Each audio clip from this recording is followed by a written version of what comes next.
ഏത് രോഗമാണെങ്കിലും അത് കോഴിക്കോടോ ഏതെങ്കിലും ഒരു ജില്ലയിലോ മാത്രം ഒതുങ്ങി നിൽക്കുന്നത്. കാരണം കേരളത്തിലെ ഈ കാലാവസ്ഥയും മറ്റ് ജീവിത സാഹചര്യങ്ങളും ഒക്കെ ഏകദേശം കേരളം മുഴുവൻ ഏകദേശം ഒരേപോലെ തന്നെ. ഇത് നമ്മുടെ കേരളത്തിൽ മാത്രം കണ്ടുവരുന്ന ഒരു അസുഖമാണെന്ന് വിചാരിക്കേണ്ട.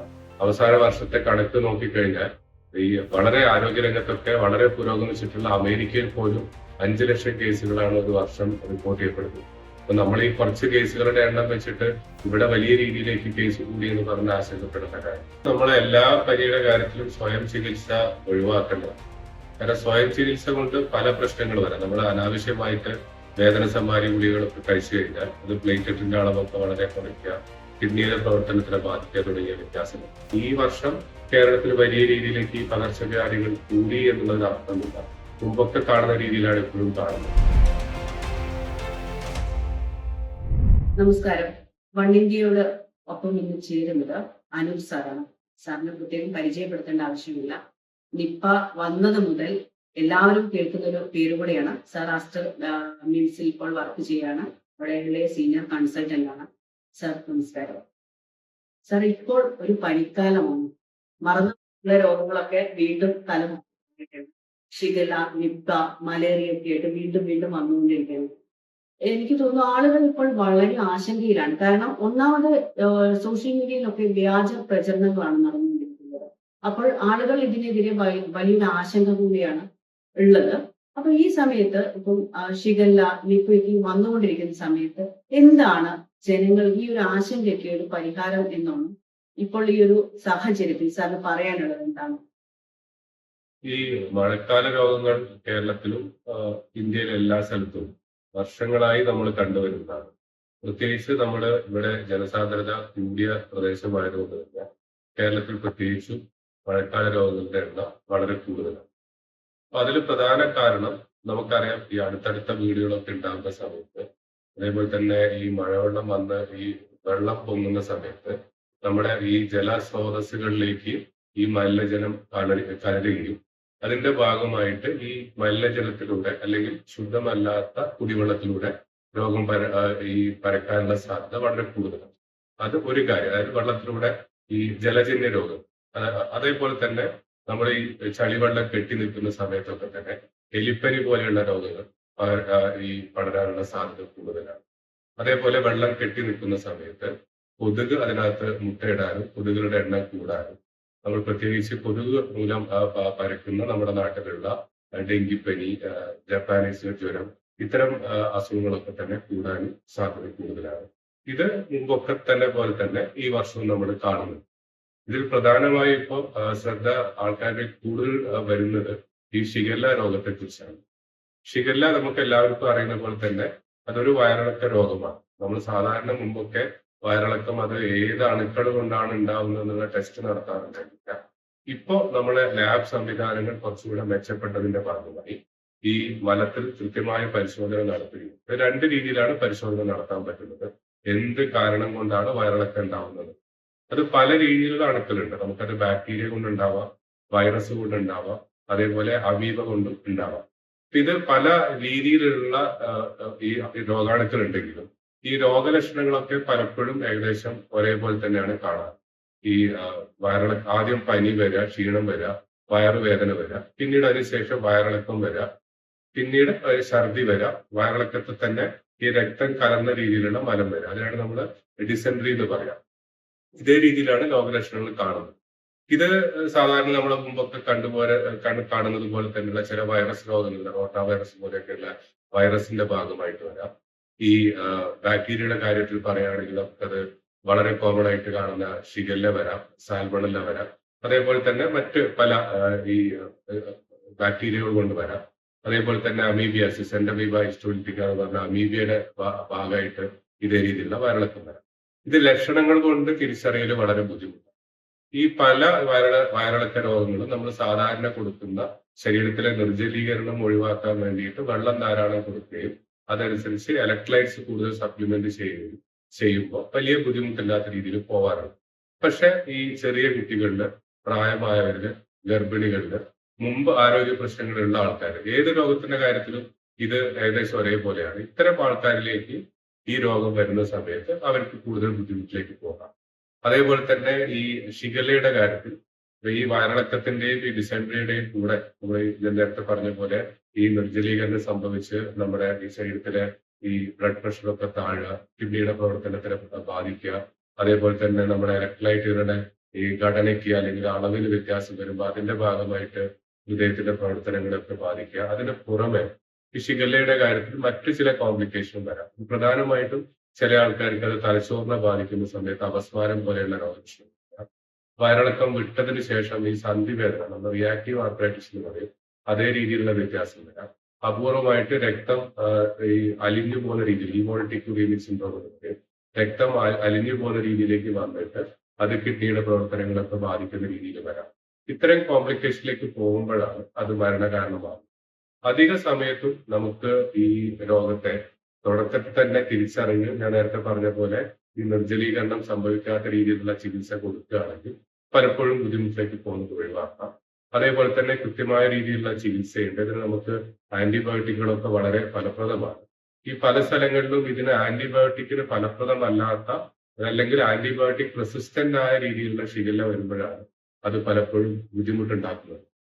ഇത് നമ്മുടെ കേരളത്തിൽ മാത്രം കണ്ടുവരുന്ന ഒരു അസുഖമാണെന്ന് വിചാരിക്കുന്ന അവസാന വർഷത്തെ കണക്ക് നോക്കിക്കഴിഞ്ഞാൽ ഈ വളരെ ആരോഗ്യരംഗത്തൊക്കെ വളരെ പുരോഗമിച്ചിട്ടുള്ള അമേരിക്കയിൽ പോലും 5 ലക്ഷം കേസുകളാണ് ഒരു വർഷം റിപ്പോർട്ട് ചെയ്യപ്പെടുന്നത്. അപ്പൊ നമ്മൾ ഈ കുറച്ച് കേസുകളുടെ എണ്ണം വെച്ചിട്ട് ഇവിടെ വലിയ രീതിയിലേക്ക് കേസ് കൂടി എന്ന് പറഞ്ഞ് ആശങ്കപ്പെടേണ്ട കാര്യമില്ല. പക്ഷെ നമുക്ക് ഇതിനെപ്പറ്റി മനസ്സിലാക്കേണ്ടത് ഞാൻ നേരത്തെ പറഞ്ഞ പോലെ തന്നെ ഇത് ഈ ജലജന്യ രോഗം, വെള്ളത്തിലൂടെയാണ് അധികവും രോഗം വരുന്നത്. അതേപോലെ തന്നെ ഈ ഷിഗല്ലയുടെ മറ്റൊരു പ്രത്യേകത, ഈ സാധാരണ രീതിയിൽ നമുക്കൊരു രോഗാണു ശരീരത്തിലേക്ക് വ്യാപിച്ചു കഴിഞ്ഞാൽ രോഗ ലക്ഷണങ്ങൾ വരണമെങ്കിൽ രോഗാണുക്കളുടെ എണ്ണം വളരെ കൂടുതലായിരിക്കണം നമ്മുടെ ശരീരത്തിലേക്ക് വരുന്നത്. പക്ഷെ ഷിഗല്ലയുടെ കാര്യത്തിലാണെങ്കിൽ അതൊരു 100-നടുത്ത് പോലും ബാക്ടീരിയ ആണെങ്കിലും ഈ രോഗലക്ഷണങ്ങൾ വരാം. അതായത് ചെറിയ രീതിയിലുള്ള ഈ രോഗാണുക്കൾ പോലും നമ്മുടെ ശരീരത്തിലേക്ക് ഭക്ഷണത്തിലൂടെയോ വെള്ളത്തിലൂടെയോ വായുവിലൂടെയോ പ്രവേശിച്ചു കഴിഞ്ഞാൽ രോഗലക്ഷണങ്ങൾ ഉണ്ടാക്കുകയും ബുദ്ധിമുട്ടിലേക്ക് പോവുകയും ചെയ്യാം. അപ്പൊ ഇത് പ്രിവെന്റ് ചെയ്യാൻ വേണ്ടി നമ്മൾ പ്രധാനമായും ശ്രദ്ധിക്കേണ്ടത് 2 കാര്യങ്ങളാണ്. ഒന്ന്, ഈ പ്രത്യേകിച്ച് നമ്മൾ ഈ മഴക്കാലത്ത് നമ്മുടെ ജലസ്രോതസ്സുകളൊക്കെ മലിനമാകാൻ ഈ സാധ്യതയുള്ള ഈ സാഹചര്യത്തിൽ തിളപ്പിച്ചാറ്റിയ വെള്ളം മാത്രം ഉപയോഗിക്കുക. രണ്ടാമത്തേത്, നമ്മൾ പുറത്തേക്ക് പോയി വന്നു കഴിഞ്ഞാലും ഈ മലമൂത്ര വിസർജനം ചെയ്തു കഴിഞ്ഞാലൊക്കെ തന്നെ സോപ്പിട്ട് കൈ കഴുകുക. അതേപോലെ ഭക്ഷണം കഴിക്കുന്നതിന് മുമ്പ് നമ്മൾ പല പ്രാവശ്യം നിപ്പയുമായിട്ടൊക്കെ ബന്ധപ്പെട്ട് പറഞ്ഞതാണ്, നമ്മുടെ സംസ്കാരം എപ്പോഴും ഭക്ഷണം കഴിച്ച ശേഷം കയ്യിലെ അഴുക്ക് പോകാൻ വേണ്ടി സോപ്പിട്ട് കഴുകുക എന്നുള്ളതാണ്. അതിന് പകരം ഭക്ഷണം കഴിക്കുന്നതിന് മുമ്പെയാണ് നമുക്ക് ഈ സോപ്പ് ഉപയോഗിച്ച് കൈ കഴുകേണ്ടത്. ഈ രീതിയിൽ വന്നു കഴിഞ്ഞാൽ നമ്മുടെ കയ്യിലൂടെ നമ്മൾ ഏതെങ്കിലും ഭാഗത്തുനിന്ന് തൊട്ടിട്ടുള്ള രോഗാണുക്കൾ ശരീരത്തിലേക്ക് പകരുന്നത് നമുക്ക് ഒഴിവാക്കാം. ഇത്തരം കാര്യങ്ങൾ ശ്രദ്ധിച്ചാൽ തന്നെ നമുക്ക് ഈ വയറിളക്ക രോഗങ്ങളൊക്കെ നിയന്ത്രിച്ചു നിർത്താൻ പറ്റും. അതേപോലെ ഒരു പ്രത്യേക പ്രദേശത്തോ സ്കൂളിലോ ഒക്കെ ഒന്നിലധികം ആൾക്കാരിലേക്ക് ഈ വയറിളക്ക രോഗം വരുന്നുണ്ടെങ്കിൽ ഈ ഷിഗല്ല പോലെയുള്ള ഈ അണുക്കളാണോ എന്നുള്ളത് നമ്മൾ ഈ ആരോഗ്യവകുപ്പ് അധികൃതരുമായി ബന്ധപ്പെട്ട് ഉടനടി ടെസ്റ്റ് ചെയ്യാനുള്ള സംവിധാനങ്ങൾ ഉണ്ടാക്കും. ഈ ഷിഗല്ല കണ്ടുപിടിക്കുന്നത് ഞാൻ നേരത്തെ പറഞ്ഞ പോലെ ഈ മലം പരിശോധിച്ചിട്ടാണ്. ഈ മലത്തിനകത്ത് തന്നെ PCR ടെസ്റ്റ് നടത്തി കഴിഞ്ഞാൽ ഈ ഷിഗല്ലയെ കണ്ടുപിടിക്കാൻ പറ്റും. അതേപോലെ തന്നെ കൾച്ചർ ചെയ്ത് കഴിഞ്ഞാൽ ഷിഗല്ലയുടെ ഏത് വിഭാഗത്തിൽപ്പെട്ട, ഷിഗല്ലയിൽ തന്നെ 4 വിഭാഗങ്ങളുണ്ട്, ഞാൻ അതിന്റെ ഈ വിശദാംശങ്ങളിലേക്ക് പോകുന്നില്ല. അതിൽ തന്നെ ഏത് വിഭാഗത്തിൽപ്പെട്ടതാണ്, അതിന് ഏത് ആന്റിബയോട്ടിക് ആണ് ഏറ്റവും ഫലപ്രദമായിട്ട് കൊടുക്കാൻ പറ്റുക, നമ്മളതിന്റെ സെൻസിറ്റിവിറ്റി എന്ന് പറയാം, ആന്റിബയോട്ടിക് സെൻസിറ്റിവിറ്റി. ഈ കാര്യങ്ങളൊക്കെ നമുക്ക് കൾച്ചർ ചെയ്ത് കഴിഞ്ഞാൽ വേഗം മനസ്സിലാവും. അപ്പൊ അതുകൊണ്ട് തന്നെ ഈ കൃത്യമായ രീതിയിലുള്ള ജാഗ്രതയോടുകൂടി ഞാൻ നേരത്തെ പറഞ്ഞ ഈ രീതിയിലുള്ള മുൻകരുതലുകൾ എടുത്തു കഴിഞ്ഞാൽ ഈ വയറിളക്ക രോഗങ്ങളിൽ നിന്നൊക്കെ നമുക്ക് മാറി നിൽക്കാം. അത് ഷിഗല്ലയല്ല, മറ്റേത് ഞാൻ നേരത്തെ പറഞ്ഞ രീതിയിലുള്ള അത് ഈക്കോളെ പോലെയുള്ള രോഗാണുക്കൾ മൂലമാണെങ്കിലും സാൽമണേല ആണെങ്കിലും ഞാൻ മറ്റു പറഞ്ഞ രോഗാണുക്കളൊക്കെ മൂലമുള്ള വയറിളക്കത്തിൽ നിന്ന് നമുക്ക് വിട്ടുനിൽക്കാൻ പറ്റും. അതേപോലെ തന്നെ ഭക്ഷണത്തിലൂടെ പകരുന്ന മറ്റൊരു രോഗമാണ് ഹെപ്പറ്റൈറ്റിസ് എ ടൈപ്പുള്ള മഞ്ഞപ്പിത്തം. അതും ഇതേ രീതിയിൽ തന്നെ നമ്മളെ ഈ വെള്ളം ശുചി അല്ലാത്ത സമയത്ത് ഈ ഭക്ഷണത്തിലൂടെ വരാൻ സാധ്യതയുള്ളതാണ്. അതും ഞാൻ നേരത്തെ പറഞ്ഞ രീതിയിലുള്ള മുൻകരുതലുകളാണ് നമുക്ക് അതിനകത്തും എടുക്കാനുള്ളത്. മറ്റൊരു രോഗം നേരത്തെ പറഞ്ഞ പോലെ പ്രത്യേകിച്ച് നമ്മുടെ കോഴിക്കോട് ഭാഗത്തും വടക്കൻ കേരളത്തിലൊക്കെ ഏറ്റവും അധികം കാണുന്നത് ഈ എലിപ്പനിയാണ്. നമ്മൾ അറിയാം, ഈ ചളിയുള്ള വെള്ളത്തിലൊക്കെ നമ്മൾ പോകുന്ന സമയത്ത് ആ വെള്ളവുമായിട്ട് സമ്പർക്കം വരുമ്പോൾ ദേഹത്തൊക്കെ മുറിവുണ്ടെങ്കിൽ ഇതിന്റെ അണുക്കൾ നമ്മുടെ ശരീരത്തിലേക്ക് വരാം. നമ്മളിതിന് എലിപ്പനി എന്നാണ് ആദ്യം പറഞ്ഞിരുന്നത്. കാരണം അധികവും ഈ എലി മൂത്രത്തിലൂടെയാണ് ഇതിന്റെ അണുക്കൾ നമ്മുടെ വെള്ളത്തിലേക്ക് വരുന്നതും ഈ ശരീരത്തിലേക്ക് വരുകയൊക്കെ ചെയ്യും. പിന്നീട് ഇപ്പൊ നടക്കുന്ന പഠനങ്ങളിലൊക്കെ നമുക്ക് മനസ്സിലാവുന്നത് എലിമൂത്രത്തിനേക്കാളും നമ്മുടെ ഈ പിന്നെ പശു, ആട് തുടങ്ങിയ രീതിയിലുള്ള ജീവികളുടെ മൂത്രത്തിൽ നിന്നാണ് ഈ അണുക്കൾ കൂടുതൽ വരാൻ സാധ്യതയുണ്ട്. അപ്പൊ അതുകൊണ്ട് തന്നെ നമ്മൾ കൃഷിയിടങ്ങളിൽ പോവുക അല്ലെങ്കിൽ ഇത്തരം ഈ ചളിയുള്ള സ്ഥലത്തൊക്കെ പോകുന്ന സമയത്ത് ഒന്ന് നമ്മൾ കാലിലേക്ക് അധികം അഴുക്കാവാത്ത രീതിയിൽ ചാർത്താം. ഞാൻ നേരത്തെ പറഞ്ഞ പോലെ സൂപ്പിട്ട് കഴുകുക. അതല്ലെങ്കിൽ വളരെ രീതിയിൽ നമ്മൾ അഴുക്കുള്ള ഈ മലിനമായ സാഹചര്യത്തിലൊക്കെ പോയിട്ടുണ്ടെങ്കിൽ നമുക്ക് ആ അസുഖം വരാതിരിക്കാനുള്ള പ്രൊഫൈലാക്സിസ് മെഡിസിൻ ഉണ്ട്. നമുക്ക് അതായത് രോഗാണു ശരീരത്തിലേക്ക് വന്നിട്ടുണ്ടെങ്കിലും രോഗം വരുന്നതിന്റെ മുമ്പ് തന്നെ അതിനെ നശിപ്പിക്കാൻ പറ്റുന്ന രീതിയിലുള്ള ചികിത്സ. നമ്മൾ വെള്ളപ്പൊക്ക കാലത്തൊക്കെ നമ്മളത് കണ്ടിട്ടുണ്ടാവും മീഡിയാസിലൊക്കെ. ഡോക്സിസൈക്ലിൻ പ്രൊഫൈലാക്സിസ് എന്ന് പറയും. ആ രീതിയിൽ നമുക്ക് പറയാൻ പറ്റും. അതേ രീതിയിൽ തന്നെ രോഗം പനി വന്ന ശേഷം നമ്മൾ 2-3 ദിവസം കഴിഞ്ഞ ശേഷം കണ്ണില് ചുവപ്പ് അനുഭവപ്പെടുക, ശരീരത്തില് മസിലിലൊക്കെ അസഹ്യമായ വേദന വരിക, ഇത്തരം രീതിയിലുള്ള രോഗലക്ഷണങ്ങൾ വരുമ്പോൾ നമ്മൾ ഉടനടി തന്നെ ഒരു ഡോക്ടറെ കാണുകയും ഈ രക്തപരിശോധനയിലൂടെ നമുക്കത് എലിപ്പനിയുടെ ലക്ഷണങ്ങൾ മനസ്സിലാക്കാൻ പറ്റും. അതേപോലെ തന്നെ നമുക്ക് ഡെങ്കിപ്പനി, അതും ഇതേപോലെ അസഹ്യമായ രീതിയിലുള്ള ദേഹത്ത് വേദന, തലവേദന, ക്ഷീണം തുടങ്ങിയ രീതിയിലാണ് പനി വരിക. പിന്നീട് അതിന്റെ നമ്മുടെ ശരീരത്തിലെ പ്ലേറ്റ്ലെറ്റിന്റെ അളവ് കുറയാം. ഈ ഞാൻ നേരത്തെ പറഞ്ഞ പോലെ തന്നെ നിർജ്ജലീകരണം സംഭവിക്കുക, ഹീമോ കോൺസെൻട്രേഷൻ, ഹീമോഗ്ലോബിന്റെ അളവ് കൂടുക, ഈ രീതിയിലേക്ക് പോയി പിന്നീട് മഞ്ഞപ്പിത്തം കിഡ്നിയെ ബാധിക്കുന്ന, കിഡ്നിയുടെ പ്രവർത്തനത്തെ തകരാറാക്കുന്ന രീതിയിലേക്കാണ്. ഇത്തരം രോഗലക്ഷണങ്ങളൊക്കെ നമുക്ക് നേരത്തെ കണ്ടു കഴിഞ്ഞാൽ കൃത്യമായ ചികിത്സയിലൂടെ നമുക്ക് നിയന്ത്രിച്ച് നിർത്താൻ പറ്റും. അപ്പൊ ഇതിൽ നിന്ന് നമ്മൾ മനസ്സിലാക്കേണ്ടത് ഈ വർഷം കേരളത്തിൽ വലിയ രീതിയിലേക്ക് ഈ പകർച്ചവ്യാധികൾ കൂടി എന്നുള്ളതിന് അർത്ഥമില്ല. മുമ്പൊക്കെ കാണുന്ന രീതിയിലാണ് ഇപ്പോഴും കാണുന്നത്. നമുക്ക് വ്യക്തമായ രീതിയിലുള്ള ഈ നമ്മൾ നേരത്തെ പറഞ്ഞ രീതിയിലുള്ള മാർഗനിർദ്ദേശങ്ങളൊക്കെ നമ്മൾ പിന്തുടരുകയാണെങ്കിൽ ഇത്തരം ഗുരുതരമായ അസുഖങ്ങൾ നമ്മുടെ കുട്ടികൾക്കോ വീട്ടിലുള്ള ആൾക്കാർക്കോ നമ്മൾക്കോ വരുന്നതിൽ നിന്ന് നമുക്ക് മാറി നിൽക്കാൻ സാധിക്കും. സാർ, ഇപ്പം നമ്മൾ ഏറ്റവും കൂടുതൽ കാണുന്നത് ഒരു പനി വന്നാൽ അല്ലെങ്കിൽ ഒരു വയറിളക്കം വന്നു കഴിഞ്ഞാൽ സ്വയം വീട്ടിൽ ചികിത്സിക്കുന്ന ഒരുപാട് ആളുകളുണ്ട്. അല്ലെങ്കിൽ ഒരു പാരസെറ്റമോൾ കഴിക്കുക.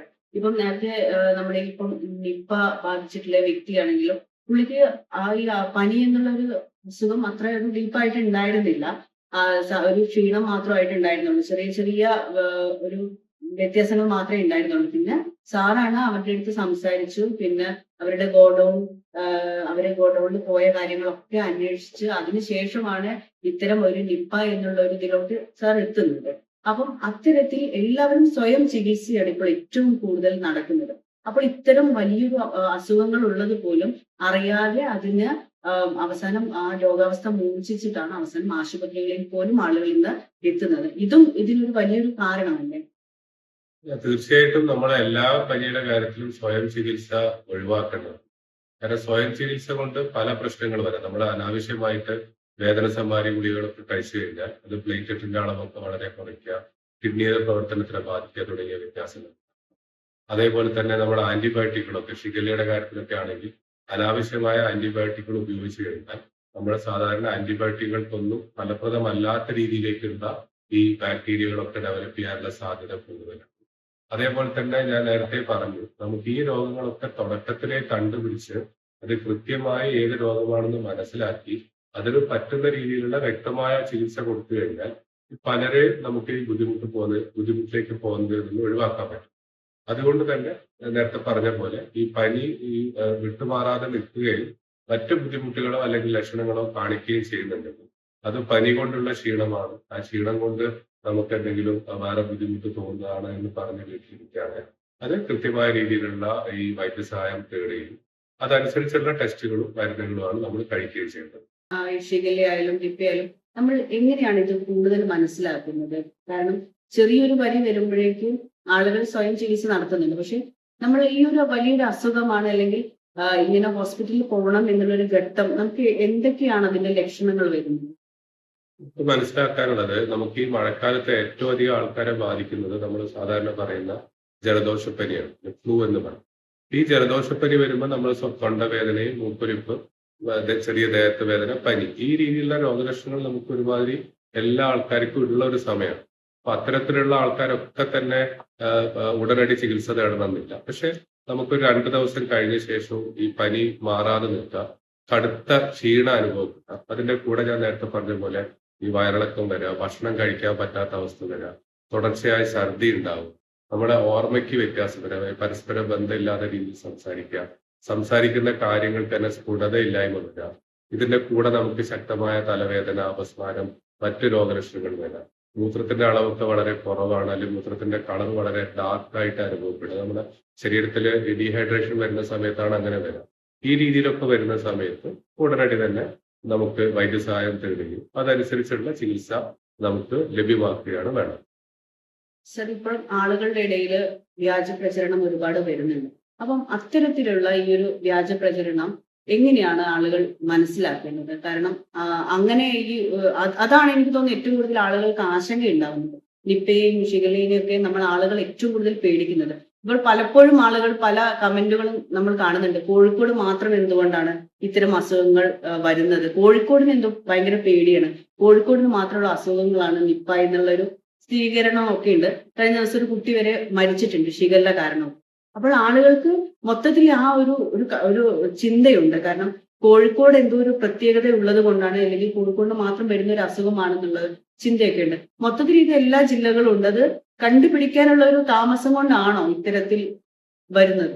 ഞങ്ങൾ തന്നെ ആ ചോദ്യത്തിനുള്ള ഉത്തരം പറഞ്ഞു കഴിഞ്ഞു. കാരണം ഇത് നേരത്തെ പറഞ്ഞ രീതിയിലുള്ള ഏത് രോഗമാണെങ്കിലും അത് കോഴിക്കോടോ ഏതെങ്കിലും ഒരു ജില്ലയിലോ മാത്രം ഒതുങ്ങി നിൽക്കുന്നതല്ല. കാരണം കേരളത്തിലെ ഈ കാലാവസ്ഥയും മറ്റ് ജീവിത സാഹചര്യങ്ങളും ഒക്കെ ഏകദേശം കേരളം മുഴുവൻ ഏകദേശം ഒരേപോലെ തന്നെയാണ്. അതുകൊണ്ട് തന്നെ ഇത് ഏതെങ്കിലും ഒരു ഭാഗത്ത് മാത്രം ഒതുങ്ങി നിൽക്കുന്ന രോഗങ്ങളല്ല.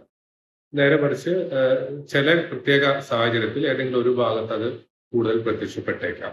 അതേപോലെ തന്നെ നമുക്ക് ഈ രോഗം ചില സമയത്ത് ഒരു ഉദാഹരണത്തിന് ചിലപ്പോൾ ഈ മഞ്ഞപ്പിത്തം വളരെ കൂടുതലായിട്ട് ഒരു പ്രദേശത്ത് കാണുന്ന സമയത്ത് അത് കണ്ട ഡോക്ടർമാർക്ക് ഏകദേശം അതിന്റെ സിമിലർ ആയിട്ടുള്ള രോഗലക്ഷണങ്ങളായിട്ട് രോഗി വരുമ്പോൾ പെട്ടെന്ന് തന്നെ രോഗനിർണയം നടത്താൻ സാധിക്കും. അപ്പൊ അതുകൊണ്ട് തന്നെ ഈ കൂടുതലായിട്ട് വളരെ കൃത്യമായ രീതിയിലേക്കുള്ള ഈ പരിശോധനാ സംവിധാനങ്ങളും മറ്റ് ടെസ്റ്റിങ്ങുകളും ഒക്കെ വന്നതുകൊണ്ട് കുറച്ചുകൂടെ കൃത്യതയോടുകൂടെ രോഗനിർണയം നടക്കുന്നതായിരിക്കാം കൂടുതൽ കേസ് റിപ്പോർട്ട് ചെയ്യപ്പെടാൻ കാരണമെന്നാണ് എനിക്ക് തോന്നുന്നത്. അല്ലാതെ എന്തെങ്കിലും നമുക്ക് കോഴിക്കോടിന് മാത്രമായിട്ടോ അല്ലെങ്കിൽ മലപ്പുറത്തിന് മാത്രമായിട്ടോ ഈ രോഗം കൂടുതൽ വരാനുള്ള എന്തെങ്കിലും സാഹചര്യം ഉള്ളതായിട്ട് തോന്നിയിട്ടില്ല.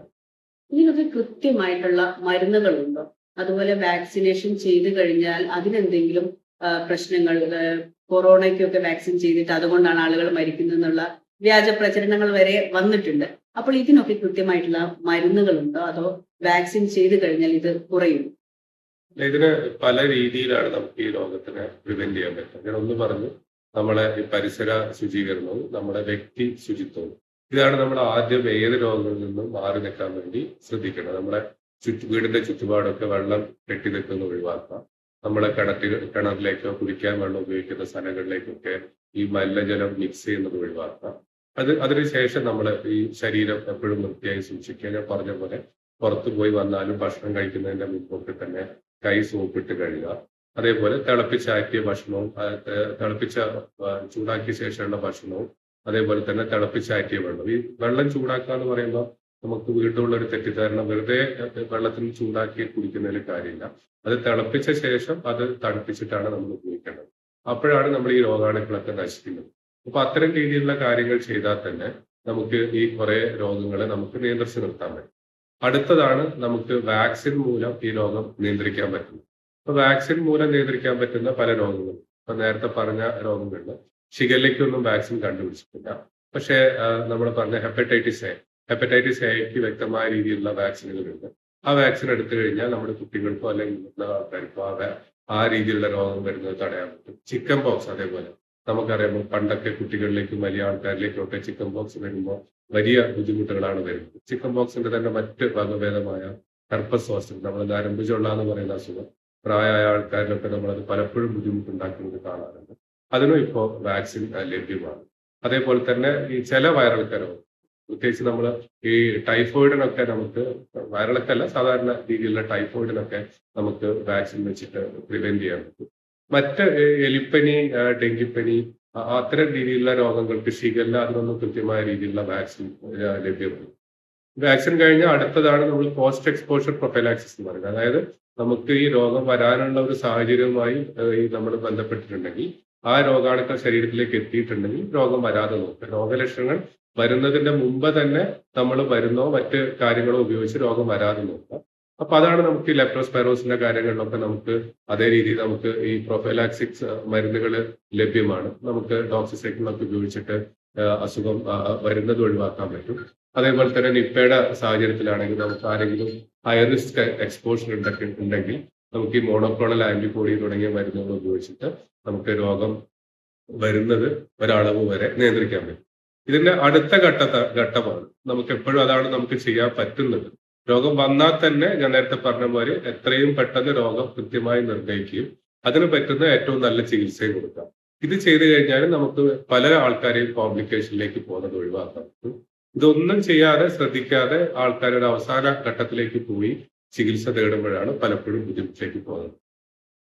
തീർച്ചയായിട്ടും സാറിന്റെ വാക്കുകൾ തരുന്നത് വളരെ വലിയൊരു ആത്മവിശ്വാസമാണ്. കാരണം രോഗം വന്ന് ചികിത്സിക്കുന്നതിനേക്കാൾ നല്ലത് രോഗം വരുന്നതിന് മുന്നേ അതിന്റെ ലക്ഷണങ്ങൾ ഉണ്ടെങ്കിൽ തീർച്ചയായിട്ടും ആശുപത്രികളിൽ പോകുക, അതുപോലെ സ്വയം വീട്ടിൽ ചികിത്സിക്കാതിരിക്കുക, അതുപോലെ തന്നെ ഭയമല്ല ജാഗ്രതയാണ് വേണ്ടത്. എന്തായാലും വൺ ഇന്ത്യയോട് ഇത്രയും നേരം പ്രതികരിച്ചതിന് നന്ദി. Subscribe to One India and never miss an update.